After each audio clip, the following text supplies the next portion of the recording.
সংবাদ সবাইকে স্বাগত জানাচ্ছি। আমি ফিরোজ তোহা। শুরুতেই সংবাদ শিরোনাম। শুরুতেই জানাবো এই মুহূর্তে হাতে পাওয়া সর্বশেষ গুরুত্বপূর্ণ আপডেট বাংলা সংবাদ। বিএনপি চেয়ারপারসন বেগম খালেদা জিয়ার মুক্তির জন্য সরকারের যে কারো সঙ্গে আলোচনায় প্রস্তুত আছেন বলে জানিয়েছেন লিবারেল ডেমোক্রেটিক পার্টির প্রেসিডেন্ট কর্নেল অবসরপ্রাপ্ত অলি আহমেদ বীর বিক্রম। এবারে জানাবো বিএনপি নেতাকর্মীদের বিরুদ্ধে মামলা নিয়ে হঠাৎ সরব আওয়ামী লীগ। প্রিয় দর্শক, এ বিষয়ে রয়েছে একটি তথ্যমূলক আলোচনা, ভিডিওটি না টেনে দেখতে থাকুন। জানাবো কঠোর সিদ্ধান্ত শেখ হাসিনার, সিদ্ধান্ত না মানলে সব হারাবেন এমপি মন্ত্রীরা। উপজেলা নির্বাচনের ব্যাপারে আওয়ামী লীগ সভাপতি ও প্রধানমন্ত্রী শেখ হাসিনা অত্যন্ত কঠোর অবস্থানে রয়েছেন। শুধু কঠোর অবস্থান গ্রহণ করেই তিনি ক্ষান্ত হননি, যারা দলের সিদ্ধান্ত লঙ্ঘন করবে তাদের বিরুদ্ধে সর্বোচ্চ শাস্তিমূলক ব্যবস্থা গ্রহণ করারও হুঁশিয়ারি উচ্চারণ করেছেন তিনি। এদিকে গরম কমাতে হিট অফিসার বুস্টার যত পরামর্শ। রাজধানীসহ দেশের বিভিন্ন অঞ্চলে বয়ে যাচ্ছে তীব্র তাপপ্রবাহ। দিনে আগুনে রোদ ও গরমে খাঁ করে চারিদিক, রাতেও কমছে না তাপমাত্রা। তীব্র গরমে অতিষ্ঠ জনজীবন। গরমের কারণে বাড়ছে হিটস্ট্রোকের মতো স্বাস্থ্য ঝুঁকি। ডায়রিয়াতেও আক্রান্ত হচ্ছেন অনেকে।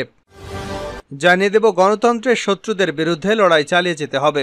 তথ্য ও সম্প্রচার মন্ত্রী মোহাম্মদ আলী আরাফাত বলেছেন, মুক্তিযুদ্ধ ও মুক্তিযুদ্ধের চেতনার অংশ গণতন্ত্র, মানবাধিকার, মুক্তিযুদ্ধ চর্চা, মুক্ত গণমাধ্যম এবং একই সঙ্গে মত প্রকাশের স্বাধীনতা।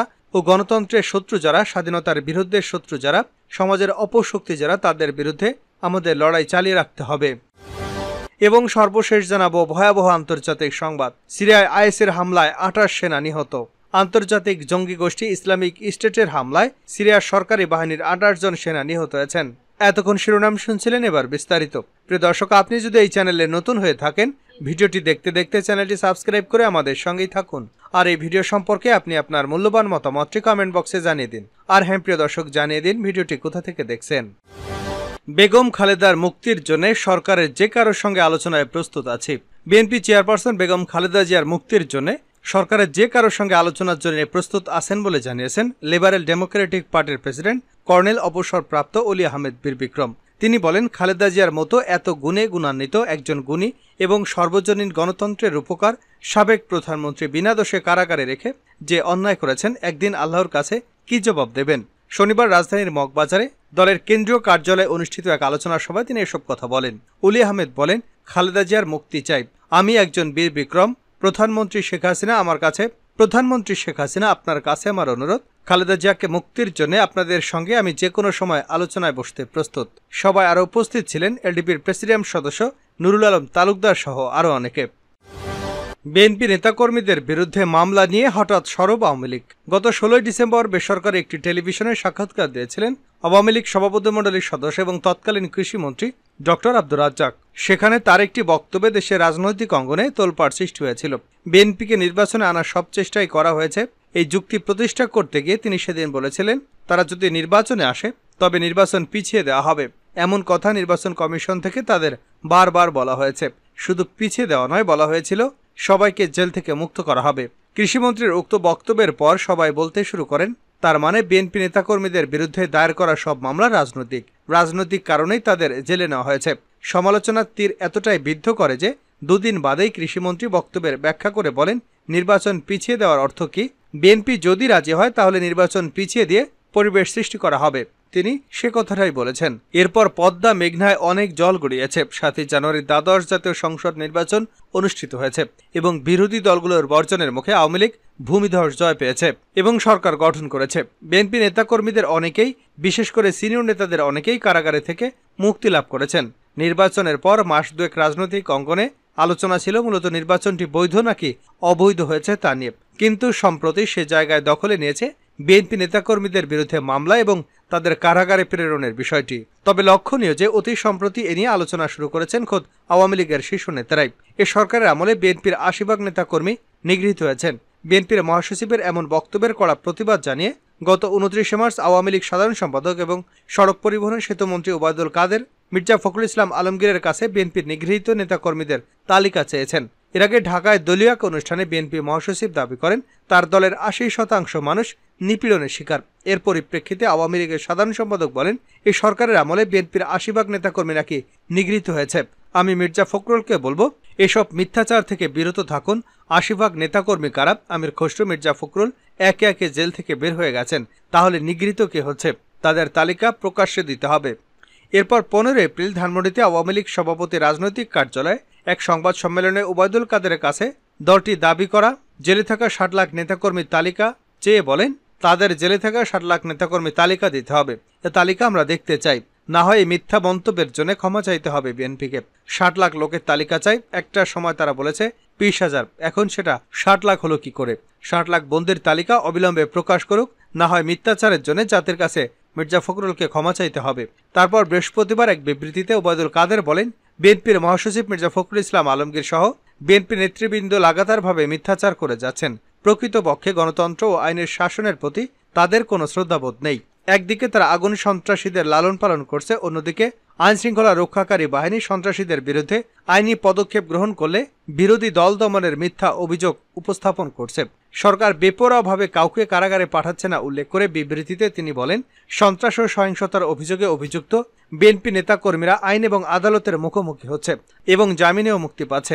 তবে যারা নিরীহ মানুষকে পুড়িয়ে হত্যা করেছে, জনগণের জানমালের ক্ষয়ক্ষতি করেছে, রাষ্ট্রীয় সম্পদ ধ্বংস করেছে, সেসব সন্ত্রাসী এবং তাদের গডফাদারদের বিরুদ্ধে আইন শৃঙ্খলা ও মহামান্য আদালত যথাযথ আইনি পদক্ষেপ গ্রহণ করবে। বিএনপি আইনের প্রতি শ্রদ্ধাশীল নয়, সে কারণে বিএনপি নেতারা বিরোধী দল দমনে মিথ্যা অভিযোগ তুলে সন্ত্রাসীদের সুরক্ষা দেবার অপচেষ্টা করেছে। কঠোর শেখ হাসিনার সিদ্ধান্ত না মানলে সব হারাবেন মন্ত্রী এমপিরা। উপজেলা নির্বাচনের ব্যাপারে আওয়ামী লীগ সভাপতি ও প্রধানমন্ত্রী শেখ হাসিনা অত্যন্ত কঠোর অবস্থানে রয়েছেন। শুধু কঠোর অবস্থান গ্রহণ করেই তিনি ক্ষান্ত হননি, যারা দলের সিদ্ধান্ত লঙ্ঘন করবে তাদের বিরুদ্ধে সর্বোচ্চ শাস্তিমূলক ব্যবস্থা গ্রহণ করার শাস্তিমূলক হুঁশিয়ারি উচ্চারণ করেছেন আওয়ামী লীগ সভাপতি।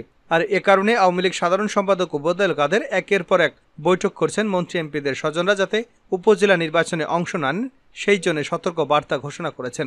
আওয়ামী লীগের একাধিক শীর্ষ নেতা বলেছেন, ওবায়দুল কাদের যা বলেছেন তা হলো শুধুমাত্র আওয়ামী লীগ সভাপতির বক্তব্যের অনুকরণ। আওয়ামী লীগ সভাপতি যেভাবে তাকে নির্দেশনা দিচ্ছেন সেই বক্তব্য তিনি সেভাবেই প্রচার করছেন। ইতিমধ্যে আওয়ামী লীগের সাংগঠনিক সম্পাদকদের দায়িত্ব দেওয়া হয়েছে, তারা যেন সারা দেশে আওয়ামী লীগের কোন কোন প্রার্থী, এমপি, মন্ত্রী এবং তাদের স্বজনরা প্রার্থী আছেন তার তালিকা তৈরি করতে। আওয়ামী লীগের পক্ষ থেকে 3টি বিষয়ের প্রতি সুনির্দিষ্ট নির্দেশনা রয়েছে। প্রথমত, কোনো মন্ত্রী, এমপি কিংবা প্রভাবশালী নেতা তার নিকট আত্মীয় বা স্বজনকে উপজেলা নির্বাচনে চেয়ারম্যান পদে প্রার্থী করতে পারবে না। দ্বিতীয়ত, উপজেলা নির্বাচনে এমপি, মন্ত্রী কোনো প্রার্থীর পক্ষে প্রচারণা করতে পারবে না। তৃতীয়ত, কোনো মন্ত্রী, এমপি উপজেলা নির্বাচনে প্রভাব বিস্তার করার জন্য প্রশাসন বা আইন শৃঙ্খলা বাহিনীর সঙ্গে হাত মেলাতে পারবে না। এই 3টির কোনো একটি যদি ব্যত্যয় হয় তাহলে তার বিরুদ্ধে কঠোর ব্যবস্থা গ্রহণ করা হবে বলে জানিয়েছেন আওয়ামী লীগ সভাপতি। আওয়ামী লীগের দায়িত্বশীল সূত্রগুলো বলছে, যারা দলের সিদ্ধান্ত মানবে না তাদের বিরুদ্ধে ধাপে ধাপে ব্যবস্থা গ্রহণ করা হবে। গরম কমাতে হিট অফিসারের যত পরামর্শ। রাজধানী সহ দেশের বিভিন্ন অঞ্চলে বয়ে যাচ্ছে তীব্র তাপপ্রবাহ। দিনে আগুনের রোদ, গরমে খাঁ খাঁ করে চারিদিক। রাতেও কমছে না তাপমাত্রা। তীব্র গরমে অতিষ্ঠ জনজীবন। গরমের কারণে বাড়ছে হিটস্ট্রোকের মতো স্বাস্থ্য ঝুঁকি। ডায়রিয়াতেও আক্রান্ত হচ্ছেন অনেকে। নগরবাসীরা বলছেন, তীব্র তাপদাহে নাকাল অবস্থা তাদের। পরিস্থিতি যখন এমন, তখন স্বভাবতই প্রশ্ন উঠেছে, কি করছেন ঢাকা উত্তর সিটি কর্পোরেশনের চিফ হিট অফিসার বুশরা আফরিন। গত বছরই বুশরা এ পদে নিয়োগ পেয়েছেন, তবে তিনি জানিয়েছেন দায়িত্ব পেয়ে তিনি বসে নেই, চেষ্টা করে যাচ্ছেন কেন ঢাকায় তাপমাত্রা বাড়ছে তা খুঁজে বের করবার। পরিস্থিতি মোকাবেলায় আরও কি পদক্ষেপ নেওয়া যায় সেটারও চেষ্টা করছেন। তীব্র তাপদাহ মোকাবেলায় বুশরা জানান, এই অবস্থা থেকে সবাইকে বাঁচানোর জন্য নিয়মিত হিট অ্যাওয়ারনেস ক্যাম্পেইন চলছে। তার মতে ঢাকা এবং এর আশপাশের এলাকায় তাপমাত্রা কমাতে আরও বেশি গাছ লাগানো জরুরি। তিনি বলেন, আমাদের এখানে রাস্তার ধারে 2 লাখ গাছ লাগানোর পরিকল্পনা করা হয়। শুধু গাছ লাগালেই হবে না, সেগুলোর উপযুক্ত রক্ষণাবেক্ষণও করতে হবে। নগরে বনায়ন করা খুব জরুরি। এখানে যে ফাঁকা এবং পরিত্যক্ত জায়গাগুলো আছে সেখানে সবুজায়ন করার দিকেও আমরা নজর দিয়েছি। আমাদের এখানে আরও অনেক পার্ক এবং সবুজে ঘেরা জায়গা দরকার। তাতে তাপমাত্রা যেমন কমবে তেমনি পাখি সহ নানা প্রাণীও ফিরে আসবে। ব্যক্তি উদ্যোগেও নগরবাসীকে পরিস্থিতি মোকাবেলার আহ্বান জানিয়েছেন চিফ হিট অফিসার। বুশরা বলেন, তীব্র তাপদাহে আমরা নিজেরা যদি সচেতন থাকি, আমরা যদি বাসা থেকে বের হওয়ার আগে আমাদের ব্যাগে একটি পানির বোতল, টুপি, ফ্যান, ছাতার মতো জিনিসপত্র সাথে রাখি, তাহলে কিন্তু অনেকটাই নিরাপদ থাকতে পারি। জানাবো আন্তর্জাতিক সংবাদ। সিরিয়ায় আইএসের হামলা, 28 সেনা নিহত।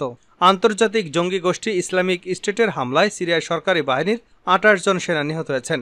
স্থানীয় সময় বৃহস্পতিবার সিরিয়ার মরুভূমি এলাকায় আইএসের পৃথক দুটি হামলায় এই নিহতের ঘটনা ঘটে। দেশটির মানবাধিকার সংস্থা সিরিয়ান অবজারভেটরি অব হিউম্যান রাইটসের বরাত দিয়ে শনিবার এক প্রতিবেদনে এ তথ্য জানিয়েছে জিনহুয়া নেট। যদিও দুই হামলার ঘটনার কোনোটি এখনও প্রকাশ করেনি সিরিয়ার সরকারি গণমাধ্যম। এদিকে একই তথ্য নিশ্চিত করেছে এফপি। আন্তর্জাতিক বার্তা সংস্থার প্রতিবেদনে জানানো হয়েছে, শুক্রবার সিরিয়ার পূর্বাঞ্চলীয় প্রদেশ হোমসে সেনা সদস্যদের বহনকারী একটি বাসকে লক্ষ্য করে বন্দুক হামলা চালায় আইএসের জঙ্গিরা। এতে ওই বাসের মোট 22 জন যাত্রী সবাই নিহত হন। নিহতরা সবাই সিরীয় সশস্ত্র বাহিনী কুদস ব্রিগেডের সদস্য ছিলেন। একই দিন পূর্ব সিরিয়ার আল বোকামাল শহরের গ্রামাঞ্চলে হাসরাত গ্রামে একটি সামরিক ঘাঁটিতে হামলা চালিয়ে 6 সিরীয় সেনাকে হত্যা করেছে আইএস বন্দুকধারী। অবজারভেটরি জানিয়েছে, সিরিয়ার মরুভূমিতে চলতি বছরের শুরু থেকে এখন পর্যন্ত বিভিন্ন হামলায় 329 জনের মৃত্যু নথিভুক্ত করা হয়েছে।